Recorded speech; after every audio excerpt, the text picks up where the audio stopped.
Halo, selamat datang di Memoriku Tata.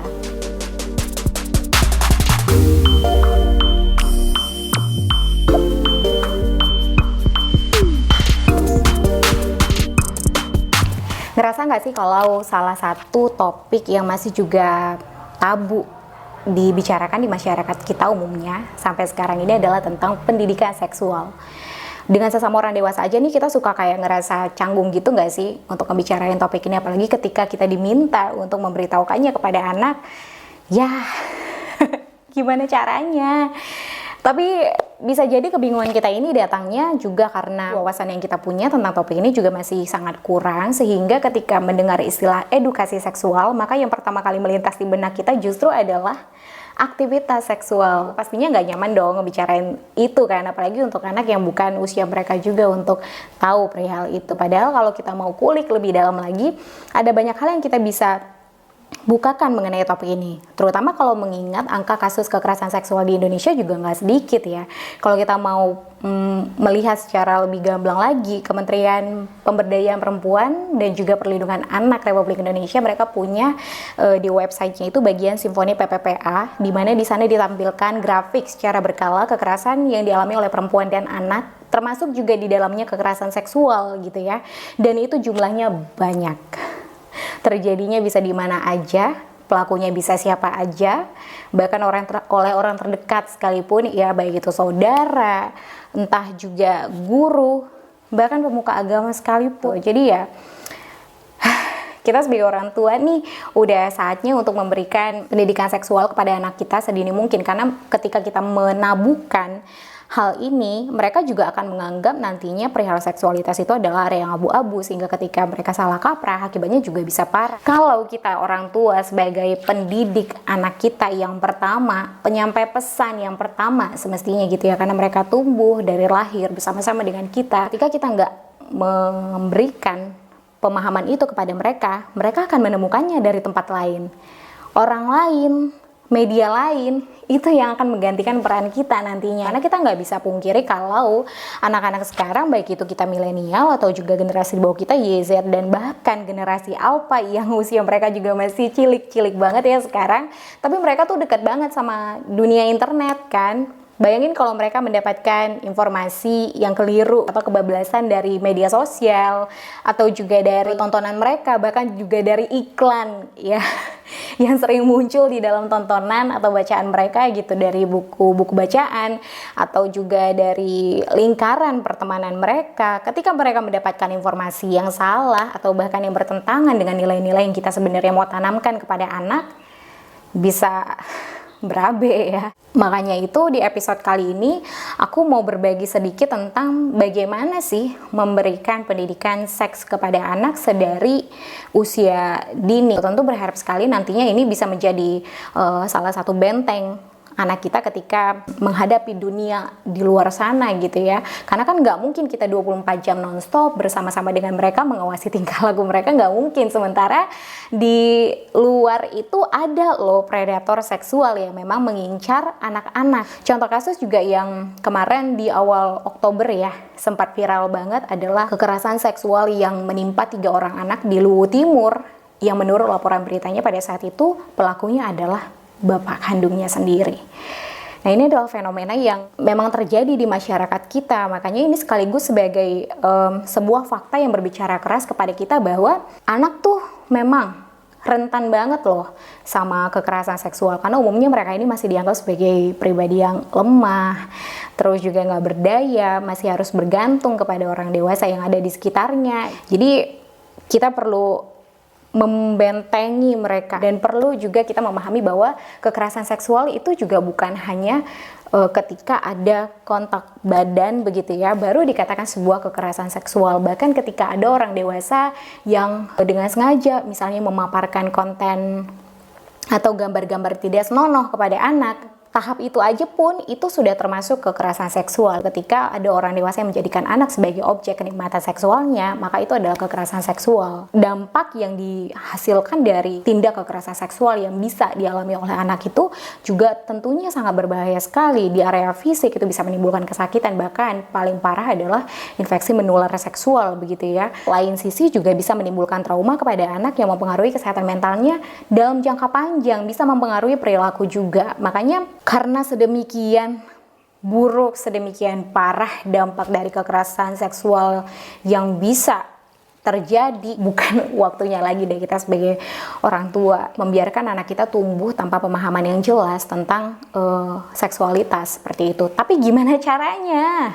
Nah, makanya kali ini aku mau coba bagikan pengalaman aku dalam memberikan edukasi seks, terutama untuk anak kecil ya, anak usia batita atau balita gitu. Yang pertama, perlu banget nih kita sebagai orang tua mengenalkan anggota tubuh kepada anak itu dengan jelas. Sebagaimana kita mengenalkan ini misalnya adalah mata, hidung, telinga gitu ya. Kita kenalkan juga alat kelaminnya penis misalnya.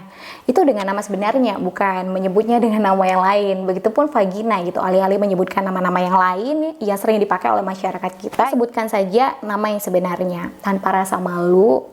Dan kita beritahukan juga fungsinya sesuai dengan usia anak kita, sejauh mana mereka perlu memahaminya. Jadi vagina misalnya atau juga penis, dari situlah mengalir air kencing mereka, misalnya seperti itu. Berikutnya kita perlu nih memberitahukan gender kepada anak. Kita beritahukan bahwa Tuhan menciptakan perempuan dan laki-laki.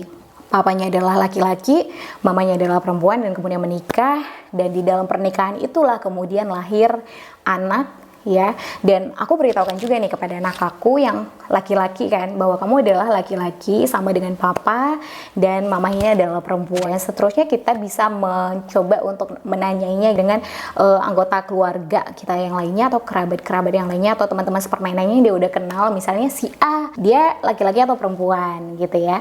Kemudian kita juga perlu nih untuk memberitahukan anak secara tegas untuk berani bilang tidak ketika ada ketidaknyamanan yang dia alami, maka dia boleh untuk mengatakan tidak. Aku sampaikan nih kepada anak aku bahwa tubuh kita itu diciptakan secara sempurna, dan ada area di bagian tubuh kita ini yang memang dia sifatnya adalah sensitif dan pribadi ya, privasi, sehingga tidak boleh sembarangan orang menyentuhnya, bahkan termasuk oleh papa dan mama sekalipun. Misalnya kayak penis untuk anak laki-laki hanya boleh disentuh oleh papa mama nih kalau misalnya kamu lagi buang air, perlu dibersihkan, atau misalkan lagi ada yang sakit perlu dicek atau dibantu nanti sama dokter atau suster begitu. Tapi itu pun kalau kamu tidak nyaman, ya silakan katakan tidak. Nah, sepanjang kamu masih perlu untuk dibantu, maka sejauh itu papa dan mama masih boleh untuk menyentuhnya. Nah, terus juga ketika usia anak sudah beranjak lebih gede lagi nih, usia 2 tahunan, kayaknya aku rasa aku mulai sih menjelang anakku usia 3 tahun, bahkan sebelum itu kayaknya udah bisa dimulai ya. Kita demonstrasikan secara langsung supaya nggak sekedar konsep yang abu-abu gitu, tapi benar-benar dia bisa bayangkan gimana kalau misalnya ada orang yang mau berniat jahat kepadanya. Misalnya, mama nih orang asing mau pegang penis kamu, gimana nih sikap kamu? Aku sampaikan kepada anak aku, silakan kamu tepis aja tangannya. Dan lari dari situ, samperin papa mama, dan katakan apa yang terjadi. Berikutnya, penting juga nih untuk kita mengajarkan tentang rasa malu kepada anak. Ketika mau ganti pakaian nih, misalnya aku akan sampaikan kepada anak aku, kamu keluar kamar dulu ya, mama mau ganti pakaian nih, mama malu. Karena kan mama perempuan, kamu adalah laki-laki, mama orang dewasa, boleh ya keluar dulu gitu. Nah, dari situ dia akan mencoba untuk memahami, oh ada ya perasaan malu dan bentuknya seperti ini ternyata salah satunya. Kemudian kita juga perlu nih untuk merespons pertanyaan anak kita dengan bijaksana, dengan benar juga. Jadi pernah nih aku punya pengalaman satu kali, anak aku waktu dia masih usia setahunan kalau aku nggak salah ya, dia menemukan pembalut di laci kamar di mana aku biasa menaruhnya. Terus dia datang nyamperin aku, mah ini apa? Sempat muncul situasi yang aku kurang nyaman gitu ya, karena aku sendiri tumbuh di dalam keluarga di mana pendidikan seks ini adalah suatu hal yang tidak lumrah untuk dibicarakan. Aku butuh beberapa detik baru menjelaskan, oh itu adalah pembalut. Biasanya yang pakai adalah perempuan ketika sedang haid, dan mama adalah perempuan, mama pakai itu. Kamu laki-laki tidak pakai itu gitu, boleh kamu kembalikan lagi. Dan akhirnya dia kembalikan. mungkin kedengarannya kayak, aduh mana ngerti sih anak kecil ngomonginnya kayak gitu, tapi jangan salah loh, anak kecil itu ajaib ya. Jadi bisa jadi memang dia hanya merekam satu kata, tidak seutuhnya pesan yang kita sampaikan dia pahami begitu. Tapi suatu kali nanti kata yang dia ingat itu akan dia tanyakan lagi, mah ini apa? Ini kemarin kata mama pembalut itu apa? Jadi di waktu-waktu berikutnya kita bisa jelaskan lagi kan terkait hal itu. Kemudian perlu juga kita untuk menetapkan batasan kepada anak. Di sini kita perlu mengajari anak tentang boundaries ya, bahwa setiap orang itu punya batasan untuk tubuhnya sendiri. Dan aku sampaikan juga kepada anak aku bersama-sama dengan pasangan juga tentunya ya, kami sepakat untuk melakukan ini, bahwa mengatakan kepada anak tidak semua pelukan, tidak semua ciuman itu adalah baik. Kamu boleh ketika kamu tidak nyaman untuk dipeluk, ketika kamu tidak nyaman untuk memeluk atau dicium atau mencium, kamu boleh kok untuk menolak, bahkan kepada papa atau mama sekalipun. Nah di sini sebenarnya sempat terjadi kayak pergolakan emosi ya, karena kan aku sebagai mamanya yang bersama-sama dengan dia dari dia di dalam perut bayi, yang mana aku bebas untuk mencium dan memeluk, terus ketemu satu momen di mana aku harus mengatakan itu.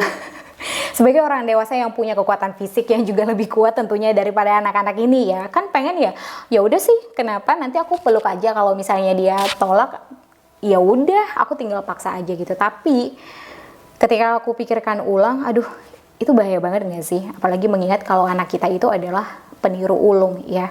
Anak kecil itu meniru sekali apa yang kita lakukan. Gimana kalau misalnya dia menganggap itu adalah sebagai sebuah hal yang wajar dilakukan, lumrah untuk dilakukan. Papa mamaku aja nih bisa memaksa aku untuk melakukan sesuatu yang aku nggak suka.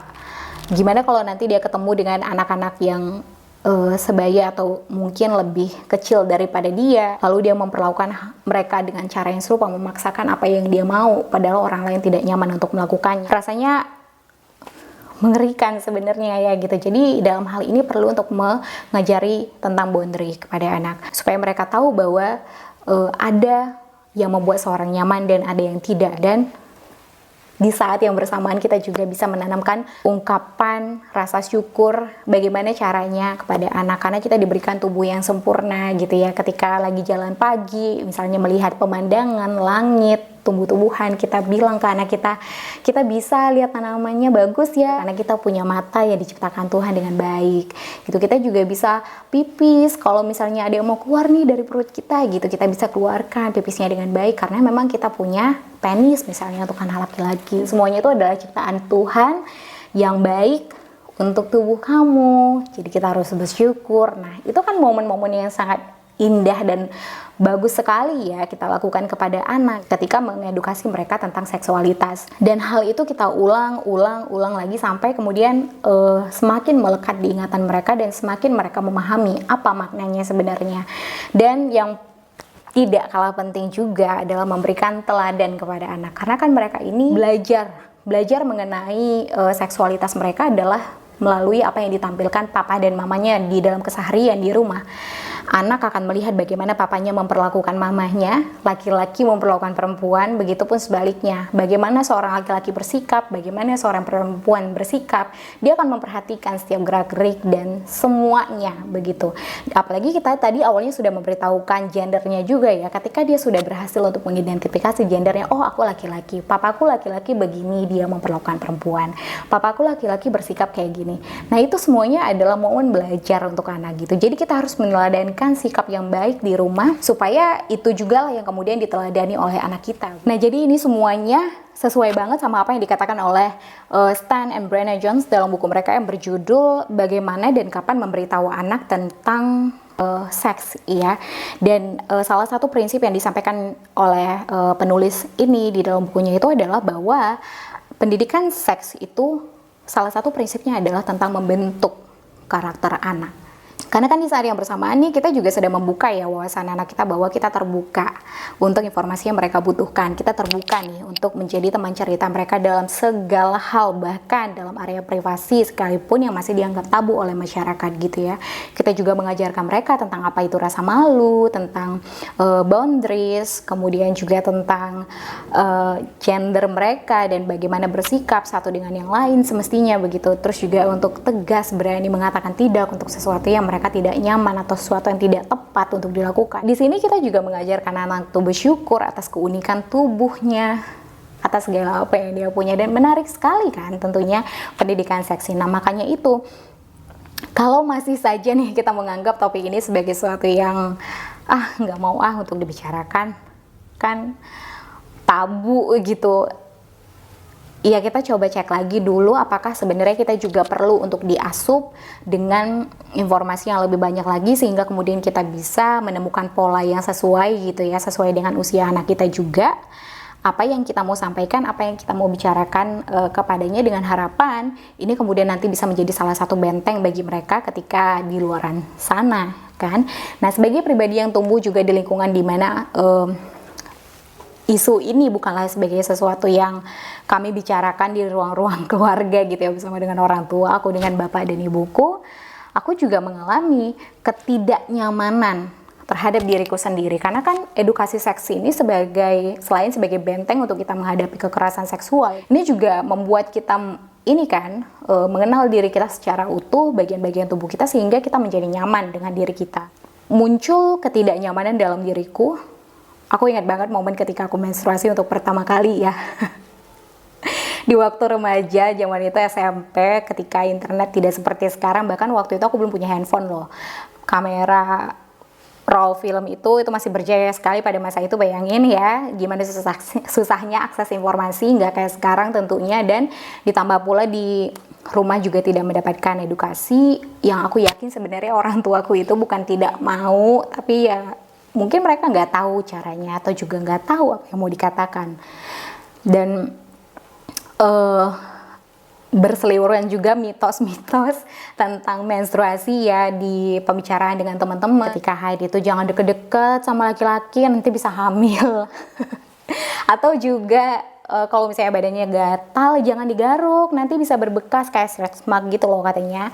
Terus jangan keramas dan lain sebagainya. Nah itu menimbulkan ketidaknyamanan buatku ketika aku menstruasi pertama kali. Dan juga bayangin, masa aku malu untuk beli pembalut ke warung karena ada pemikiran, aduh nanti aku dipikir apa ya gitu. Aneh kan sebenarnya. Sementara menstruasi itu adalah hal yang memang dialami oleh perempuan, anak remaja di dalam fase hidupnya. Sesuatu yang menyenangkan untuk beberapa temanku ketika mereka menceritakan, wah pengalaman pertama menstruasi, tapi bagiku itu sesuatu yang tidak sangat nyaman. Aku berjalan dalam ketakutan, rasa tidak percaya diri, bahkan malu. Aneh sebenarnya, tapi itulah yang terjadi karena pemahaman yang aku dapat, pemahaman yang aku punya terkait seksualitas itu sangat minim sekali. Tentunya ketidaknyamanan yang serupa mengganggu ya. Memori itu bahkan masih melekat di ingatanku sampai sekarang. Aku udah beberapa tahun, belasan tahun yang lalu. Jadi sebenarnya ya balik lagi, selain untuk mencegah kekerasan seksual itu dialami oleh anak, remaja, bahkan kita sebagai orang dewasa sekalipun, kita juga perlu memahami lebih banyak perihal seksualitas itu adalah untuk membuat diri kita juga semakin sayang dan juga semakin mengenal diri kita sendiri.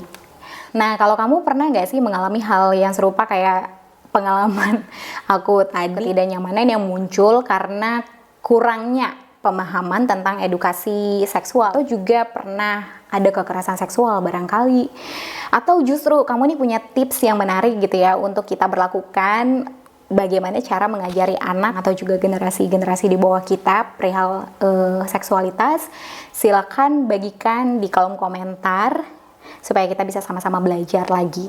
Terima kasih banyak. Sekian dulu dari aku di Memori Kutata episode kali ini. Kita jumpa lagi di episode-episode berikutnya. Silakan kalau misalnya ini bermanfaat buat kamu, bagikan ke sebanyak-banyaknya teman-teman yang lain supaya makin banyak juga yang tahu. Sampai jumpa.